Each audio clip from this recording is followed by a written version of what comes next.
يصلون على الذين آمنوا صلوا عليه وسلموا تسليما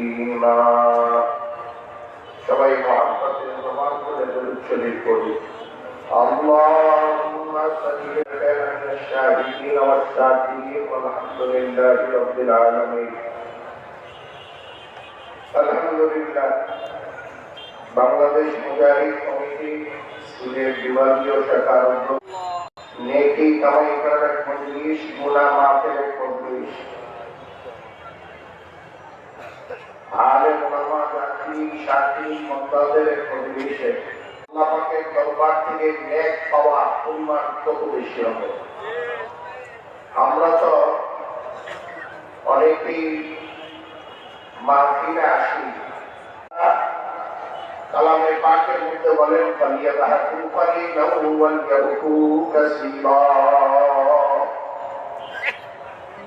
আল্লাহ কয় বান্দা বান্দি কম কম হাসি, বেশি বেশি কাঁদি। মা বন্ধের একটা মুরগি আর হাঁস মারা গেলে 3 দিন না খায়,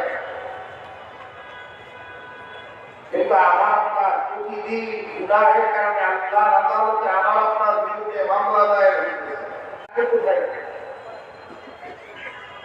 কান্নার জায়গায় এসে যে হাসি তামাশা হয়,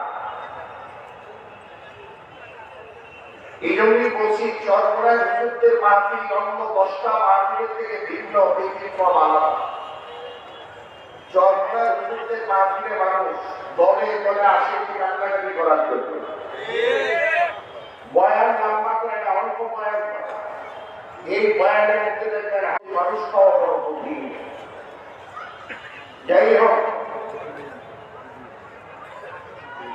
একটু কান্নাকাটি বেশি করার দরকার।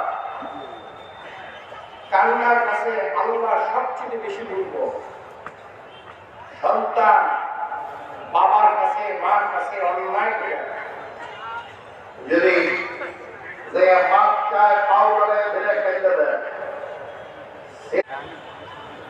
তাহলে মা বাবা সন্তানকে যদি খুব ভালোবাসে, তার থেকে কোটি কোটি গুণ বেশি ভালোবাসে আল্লাহ তার বান্দা বান্দিকে। আর এই বান্দা নিজের গুনার কারণে যদি আল্লাহ দরবারে কান্না শুরু করে, তাহলে এই বান্দাকে আল্লাহ কি পরিমাণে ভালোবাসতে পারে, মহব্বত করতে পারে, আপনি চিন্তা করে দেখতে পারেন। আজকে আমাদের কান্না নাই, 3 দিন ব্যাপী মাহফিল আজকে শেষ দিন। এই মাহফিলের দাওয়াত তো পর্যাপ্ত পরিমাণে হয়েছে। সিলেটের প্রত্যেকটা মুসলমানের উচিত ছিল শুকরিয়া আদায় করার জন্য মাহফিলে আসা, কারণ এই মাহফিল তো এখানে প্রতিদিন হয় না। জান্নাতের বাজার প্রতিদিন বসে না, দুনিয়ার বাজার প্রতিদিন বসে। দুনিয়ার কঠিন আযাব দ্বারা পাকড়াও করা হবে, কঠিন আযাব দ্বারা পাকড়াও করা হবে। নিয়ামতের শুকরিয়া আদায় করি না, গুনার জন্য কান্নাকাটি করি না, সারা দিন গুনাহ করি। এই খরচ করার উদ্দেশ্য বন্দার সাথে যদি আল্লাহ বিরোধ করতে পারে, বন্দার সাথে যদি আল্লাহর সাথে ভালো একটা সম্পর্ক, সুসম্পর্ক, প্রেমময় এক সম্পর্ক তৈরি হয়। এই জন্যই কি আয়োজন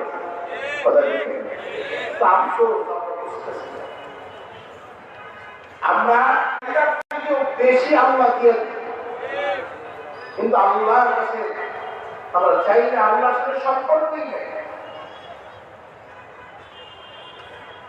চাইতে গেলে সম্পর্ক লাগে, সম্পর্ক ছাড়া তো আর চাওয়া যায় না। আল্লাহর সাথে তো আমার আপনার সম্পর্কই নেই। সম্পর্ক যদি সবচেয়ে ধনী ব্যক্তির সাথে সম্পর্ক করি, তাহলে আল্লাহর সাথে করি। আল্লাহর সাথে সম্পর্ক তৈরি করতে আল্লাহ ওয়ালাদের সোহবত লাগবে। যার সাথে সম্পর্ক আছে তার সোহবত ছাড়া সরাসরি আপনি আল্লাহর সাথে সোহবত কেমনে লাগে না, জায়েজ নয়। এই ধরনের কথাবার্তা বলে কি বলে না? বলেন বলেন কি বলেন?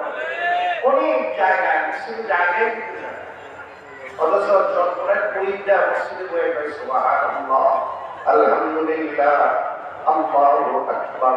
মসজিদে বসে একবারের জন্য সব বলি না, আমরা তো বলি সুবহানাল্লাহ, আলহামদুলিল্লাহ, আল্লাহু আকবার, লা ইলাহা ইল্লাল্লাহ। এই যে শব্দগুলো বললাম জিকিরে, এইখানে কোনো সুবহানাল্লাহ আল্লাহ পবিত্র, আলহামদুলিল্লাহ তো সব প্রশংসা আল্লাহ, আল্লাহু আকবার অর্থ হলো আল্লাহ সবচেয়ে বড়, লা ইলাহা ইল্লাল্লাহ আল্লাহ পাক আছে।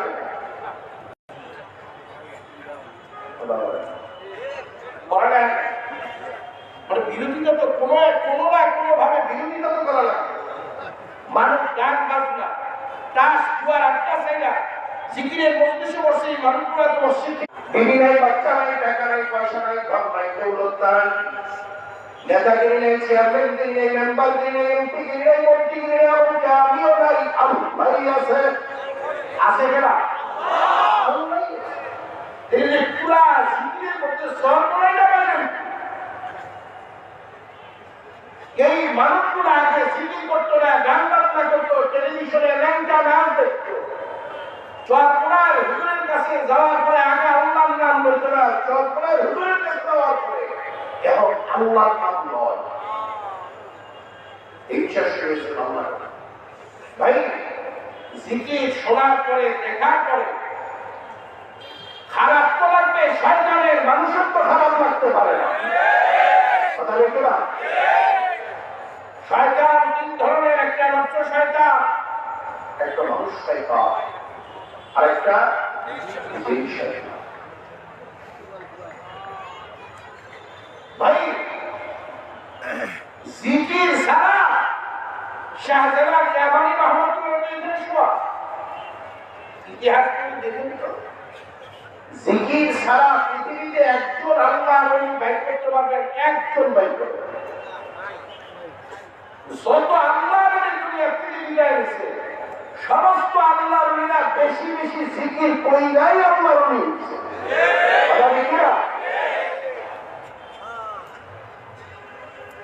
কবে বুঝবো জানি না, যে যাই বলো জিকির ছাড়বো না ধরবো, আল্লাহর ওলি তো মনে চায় না। হ্যাঁ, আমি আপনাদের দলে আছি।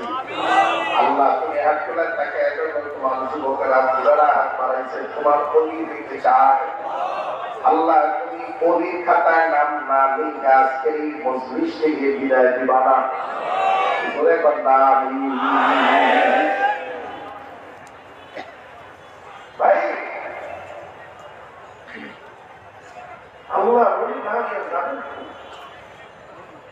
যে পরিমাণে গুনার মধ্যে ডুব দিচ্ছি, গুনার সাগরে হাতে মুখে দিচ্ছি, এই জায়গা থেকে বিরূপ না আসবে, গুনার সেই পরিমাণে পরিচা কলমের মধ্যে লাগছে, এটা মাওলার জিকিরের ন্যায় আর জিকিরের সাবান ছাড়াতে এই গুনার পরিচা দূর হবে না। কথা দেখে গুনাহ মানুষকে জাহান্নামে আসামি বানিয়ে দেয়, আর নেকি মানুষকে জান্নাতের মেহমান বানিয়ে দেয়।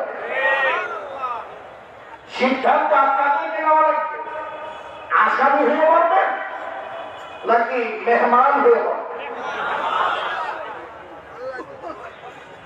আসামি না মেহমান? আসামি কেউ হইতে চায় না, কেন? আসামির নামটাই বেইজ্জতি আর জিল্লতি। বলা দেখে না ভাই, বাড়ির মেহমান যদি রিক্সাওয়ালা হয়, জুতা পালিশ করার রুচিও যদি হয়, এই মেহমানের জন্য বাড়িতে পোলাও, গরু, খাসি, মুরগি রান্না হয়। আর আসামি যদি গর্বের বাবার মতো দাড়ি কামাইয়া পলানের জন্য নৌকায় ওঠার মাঝি হয়, তাহলে এই আসামের জন্য পোলাওপুর বদলের কথা মানুষ ঘরে দরজাও করতে চায় না। এবার জিজ্ঞাসা, আসামি হবেন না মেহমান? কারা কারা মেহমান হয়ে বলতে চায়? এই আওয়াজে হবে না। এই তো আওয়াজ হয়ে আসছে, আওয়াজটা ধরে রেখে বিজয় শুরু হয়ে গেছে। বিজয় কি শুরু হয়ে গেছে? আওয়াজ বাড়ায় দেয়, পালানোর পথ পাবে না। ভাই, মেহমান হওয়ার জন্য দুটা কি অর্জন করা লাগবে। এই মেহমানিটা আমার বাড়ির মেহমান না, চরমনের বিষয় বাড়ির মেহমান না, এটা আল্লাহ জান্নাতের মেহমান। মেহমান হওয়ার জন্য কয়টা কি লাগবে? সবাই বলেন, আওয়াজ দিয়ে বলেন, দাঁড়ানো হয় না, সবাই কথা না। জান্নাতের মেহমান হওয়ার গুণ কয়টা? এক নম্বর গুণের নাম হচ্ছে ঈমান। এক নম্বর গুণের নাম কি? ঈমান সীমিত হইতে হবে, ঈমান কুফরমুক্ত হইতে হবে, ঈমান ভেজালমুক্ত হইতে হবে। আপনাদের সবার সংক্ষেপে জিজ্ঞাসার সময় কম। বিশুদ্ধ ঈমান শিক্ষা, বিশুদ্ধ ঈমানের তালিম, এটা কি কেজি, কিন্ডারগার্টেন, স্কুল, কলেজ, ইউনিভার্সিটিতে দেয়? জোরে বলেন। বিশুদ্ধ ঈমানের শিক্ষাটা কোথায় হয়? আরো জোরে কর, সবাই পায়। বিশুদ্ধ ঈমানের তালিমটা কোথায় হয়? মাদ্রাসায় হয়। স্কুল, কলেজ, ইউনিভার্সিটিতে বিশুদ্ধ ঈমানের তালিম বরঞ্চ আমি স্কুল, কলেজ, ইউনিভার্সিটি শিক্ষা মারাত্মকভাবে বিরোধিতা করতেছে। শুধু ঈমানের তালিম মুসলমানের বাচ্চাকে পারিবারিক বলেন, প্রাতিষ্ঠানিক বলেন, ঈমানের তালিম আর শিক্ষা না দিয়া সন্তান মুসলমানের বাচ্চা স্কুল, কলেজ, ইউনিভার্সিটিতে পড়ানোর কারণে উচ্চ শিক্ষিত হওয়ার পরে বড় বড় নাস্তিক হয়, আল্লাহর দুশমন হয়। আর যদি আমরা আমাদের সন্তানদেরকে ঈমানের প্রশিক্ষণ, ঈমানের তালিমটা ছোট্ট বয়সেই দিয়ে দিতে পারতাম, আল্লাহ আল্লাহর নবীর পরিচয়টা তার কলমের ভিতরে ছোট্ট বয়সে ঢুকায় দিতে পারতাম, তাহলে এই দেশে মুসলমানের বাচ্চা হইয়া কষ্টর মতো বর্ষার কেউ হইত না, কবির মতো নাস্তিকের জন্ম দেশে হইত না। আমরা মুসলমান, আগে আমরা আল্লাহ চিনাই না, নবী চিনাই না, আমার সন্তানকে আগে আমি কালেমা শিক্ষা দেই না, আগে একদম ঘোরাট্টম শিখাই, যার কারণে আমার ছেলে মুসলমান, আমি মুসলমান, আমার বাচ্চা মুসলমান, মুসলমান হওয়ার পর ইসলামের দুশ্মন হয়, নবীর দুশ্মন হয়। কথা দেখি না, এই ভালোভাবে বুঝবে। বিশুদ্ধ ঈমানের শিক্ষাটা কোথায় হয়? কিন্তু আজকে যারা ধনী, যারা প্রভাবশালী, যারা নেতা, তাদের ছেলে মাদ্রাসায় পড়াইতে চায় না। ধনী নেতাদের কথা হলো, এই মাদ্রাসায় করে খাবি কি করে? আমি বলি যে মাদ্রাসায় করে অন্তত চুরি করে তো খাবে। এই 16 বছরের তালিকা হয়ে গেছে, যারা সংসদে আছে, বিভিন্ন বড় বড় চেয়ারে আছে, তাদের শিক্ষিতটাও শিক্ষিত, মাদ্রাসায় কেউ আলেম, ইমাম, মুয়াজ্জিন, এদের তালিকা হয়ে গেছে। সব বড় বড় শিক্ষিত সুরের তালিকা, অশিক্ষিতদের কোন অশিক্ষিত সুরের কোন তালিকা আছে? ভাই, মাদ্রাসায় থাকে চুরি তো করবে না, ডাকাতি তো করবে না, জুলুম তো করবে না। এরপরে হুজুর মাদ্রাসায় পড়ে আপনাদের সিলেটে কোনো হুজুর না খেয়ে থাকে, বরঞ্চ মাদ্রাসায় পড়লে 30 দিনের মাসের 30 দিনের 30 দিনই ভালো খাওয়া যায়, মন্দ খাবার সামনেই আয় না। কথা কয় না? বলবেন যে হুজুর খান তো পরের বাড়ি। ভাই আমাকে পরের বাড়ি যাইতে না ছেলে পাও ধরে নেয়। আপনি মসজিদ কমিটির সভাপতি, আপনারা বৎসরে একদিনও বলে না কেন? কারণ কি? আপনি তো বলেন সমাজের বড় হুমরা চুমরা, আপনাকে না বলার কারণ জানে যে আপনি খারইয়া মতেন গরুর মতো, গরু আর কামানো। তা আপনারা দাওয়াত দিয়ে ঘরে নিলে আল্লাহর গজব পড়তে পারে। আর যিনি দাওয়াত দেনেওয়ালা তিনি জানে যে ইমাম একজন নায়েবে নবী, ওয়ারাসাতে আম্বিয়া। নায়েবে নবীকে যদি হাতে পায় ঘরে পাড়া দেওয়াইতে পারি, তাহলে ঘরে আল্লাহর রহমত আসবেই আসবে। আপনাকে দাওয়াত না দেওয়ার কারণ এটি। ভাই হুজুর মাদ্রাসার পড়া তো ফকিরা পড়া, এরকম বলনেওয়ালা আছে, গরিবি পড়া ফকিরি পড়া। আচ্ছা, মাদ্রাসার পড়া যদি গরিবি আর ফকিরি হয়, আমি তো মনে করি যে এই দেশে প্রেসিডেন্টের থেকেও সরমনের পীরের ইজ্জত সম্মান এই দেশের জনগণ বেশি দেয়। মাদ্রাসায় পড়ছে তো ভাই, সহজে বোঝার জন্য মনে করেন যে দরগা মসজিদের ইমাম, উদাহরণস্বরূপ বলতেছি, বা আপনাদের এলাকার কোন এক মসজিদের ইমাম গরিব বাবা, ভ্যানওয়ালা রিক্সাওয়ালা ছিল, কষ্ট করে ছেলেটারে পড়াইছে, ভালো আলেম ভালো হাফেজ হয়েছে। আপনার মসজিদের ইমাম রাখছেন, ঘটনাক্রমে আপনার মসজিদে কোনো একদিন 1 ডজন এমপি 1 ডজন মন্ত্রী সাথে প্রেসিডেন্টও আসছে, তাহলে সচিব সহ আমলা জামলা আইতে কি বাকি আছে? আসমানের নিচে জমিনের উপরে সবচেয়ে দামি ঘরের নাম কি বলেন? বঙ্গভবন না, গণভবন না, হাওয়া ভবন না, সংসদ না, সবচেয়ে দামি ঘরের নাম কি? আর জোরে কর, মসজিদ।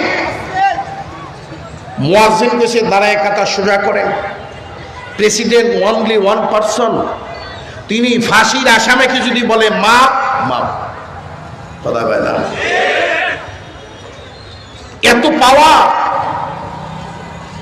দ্বিতীয় কোনো ম্যান নাই। মসজিদে কাতারও সোজা হয়েছে, মসজিদের একেবারে সামনে জায়নামাজ কি 2টা না 1টা? জোরে বলেন। এই এক জায়নামাজ কি প্রেসিডেন্টের সম্মানে? সামনের একেবারে সামনের জায়নামাজে কে দাঁড়াবে? প্রেসিডেন্ট। জোরে বলেন, আর জোরে কর। ইমাম তো গরিবের ছেলে, ইমামের বাপ তো ভ্যানওয়ালা রিক্সাওয়ালা ছিল, ইমাম তো পড়ালেখা করছে ফকিরি ভরা আপনাদের ভাষায়। যদি ইমামের জায়গা একেবারে সামনের জায়নামাজে হয় আর প্রেসিডেন্ট অনলি 1 পারসন হওয়ার পরেও ইমামের পিছনে যদি প্রেসিডেন্টকে দাঁড়াতে হয়, তাহলে মাদ্রাসার পড়া ফকিরি না, মাদ্রাসার পড়াটাই জমিদারি পড়া। যারা পড়েন নাই, যারা সন্তানকে পড়ান নাই, তারা ভুল করছেন। কথা কয় না ভাই, সময় কম। তাহলে জান্নাতের মেহমান হওয়ার 2 গুণ, তার 1 গুণের নাম ঈমান, শিখায় কোথায়? আর জোরে কর। জান্নাতে যাওয়ার 2 নাম্বার গুণের নাম হলো আমিলুস সালিহাত, নেক আমল। নামাজ রোজা মাসআলা মাসাইল শরীয়ত শিখায় কোথায়? স্কুলে শিখায় না, কলেজে, ইউনিভার্সিটিতে, কোথায় শিখায়? তাহলে জান্নাতে যাওয়ার গুণ কয়টা? 2টা গুণ। এই 2টা গুণই যদি মাদ্রাসায় শিখায়, তাহলে তো মাদ্রাসা জান্নাতি মানুষ বানানোর কারখানার নাম, ফ্যাক্টরির নাম। কথা বলে না? মাদ্রাসা থেকে যত মানুষ তৈয়ার হয়ে বের হয় প্রত্যেকেই জান্নাতের মেহমান। কথা রেখে না? তাহলে এই মাদ্রাসা লাগবে না লাগবে না? এই জন্যই আমার শেখ মুর্শিদ রহমাতুল্লাহ আলাইকে বারবার তিনার প্রত্যেকটা কাজ এবং কর্ম যখন সামনে আসে গভীরভাবে ভাবি, খুব বেশি কষ্ট হয়। ওনাকে বোঝা এবং চেনার আগেই হারাইয়া ফেলেছে। যখন এই দেশের মুসলমানদেরকে ইসলাম শিক্ষা থেকে, ইমানের শিক্ষা থেকে বঞ্চিত করার জন্য কেজি, কিন্ডারগার্টেন আর কোচিং সেন্টারের নামে সকালবেলায় বাচ্চাদের ক্লাস শুরু করছে, তখন যুগান্তকারী সিদ্ধান্ত পীর সাহেব চরমোনাই রহমতুল্লাহ আলাইহি নিছেন যে ৬৮,০০০ গ্রাম বাংলায় ৬৮,০০০ কোরআনের মক্তব, কোরআনের দুর্গ কায়েম করতে হবে। কারণ এদেশের মানুষদেরকে ঈমান হারা করার চক্রান্ত চলতেছে। এদেশের মানুষদের ঈমান, তাহজিব আর তামাদ্দুনকে পাহারাদারি করার জন্য একদল, এক ঝাঁক মাদ্রাসার শিক্ষার্থীর দরকার। কথা ঠিক কিনা? সেই আলোকে গতকালকেও বলেছি, আজকেও বলছি, আমাদের এই বাংলাদেশে প্রায় 10,000-এর কাছাকাছি মাদ্রাসা। আজকে চরমোনাই, আল্লাহ কুতুব চরমোনাইয়ের জমিনে ঘুমাও, কিন্তু ঘোষণা দিছিলেন বাংলাদেশের প্রত্যন্ত অঞ্চলে প্রায় 10,000-এর কাছাকাছি মাদ্রাসা দাঁড়ায় গেছে। আপনারা শুনে খুশি হবেন, চরমোনাইয়ের পীর সাহেব হুজুরের প্রতিষ্ঠিত প্রায় 100 মাদ্রাসা আছে দাওরায়ে হাদিস। হুমায়ুন চত্বরে যে মাদ্রাসা দাঁড়াইছে, এই মাদ্রাসাটা দিন দিন সামনের দিকে উন্নত হোক, ভালো হোক, এটা কি আপনারা চান না? যদি চান তাহলে এই মাদ্রাসায় সাহায্য সহযোগিতা হিন্দু, বৌদ্ধ, খ্রিস্টান, বিজাতি বিত্তরে যেই নবীর ঘর মাদ্রাসা আছে, কোরআনের ঘর মাদ্রাসা আছে, এই মাদ্রাসার ডেভেলপমেন্টের জন্য, উন্নতির জন্য, এই মাদ্রাসার ধার দেনা পরিশোধের জন্য, মাদ্রাসার পরিকল্পিত ভবনের নিজের পরিবারের একটা অংশ মনে করে মাদ্রাসাকে, মাদ্রাসায় রক্ত পানি করা, ঘাম ধরা অর্থ মাদ্রাসায় দান করে। মাঝে মাঝেই আমি অনেক ঘটনা জানি, মাঝে মাঝেই নবীজি আইসা হাঁপাইতে আসছে, আইসা আমার হাতে 13,000 টাকা দিয়ে বলতেছে যে হুজুর মাদ্রাসায় কি কোনো অসুবিধা নাকি? তা আমি একটু ভাব লয়ে কইলাম, না মাদ্রাসায় তো কোনো অসুবিধা নাই। কয় না হুজুর, আমি যদি পারেন 2 বারে দিবেন, যেভাবেই পারেন 1 লাখ টাকা এই মাদ্রাসার জন্য দিবেন। আমি দ্বিতীয় কারোর কাছে 1 লাখ টাকা চাবো না, যেই আল্লাহর বান্দা দিবেন তার জন্য দোয়া করব। আমার মহাসচিব হুজুর বয়ান করে গেছেন, দোয়া করে গেছেন, মুসাফির আমিন, নবীজির স্বপ্নে দেখা কবরে যাওয়ার তৌফিক দান করুন। জোরে বলেন আমি আর 1 লাখ টাকা চাবো না, আগেই বলছি। এইবার আজকের এই মাজলিসে সংক্ষিপ্ত আকারে নবীর ঘরের জন্য, ভাই দান তো আমি করব, নবীজির শাফাত তো পাবই। নবীর ঘর তো এটা কোরআনেরও ঘর। কথা বলে না? কোরআনের ঘর না? কোরআন ও কিয়ামতের আদালতে আপনার পক্ষে সাক্ষী হিসাবে দাঁড়াবে। আমি এতগুলা মানুষের মধ্যে তো অবশ্যই অনেক আল্লাহওয়ালা, আল্লাহর ওলি আছে। এতগুলা মানুষ আল্লাহর কাছে চাইলে আল্লাহ ফেরত দিতে পারে না। আছেন কোন বুড়া বাবা, যুবক বাবা, কোন বাবা? এই হাজার হাজার মানুষের মধ্যে 30 জন মানুষ কি নাই? মনে রাখবেন,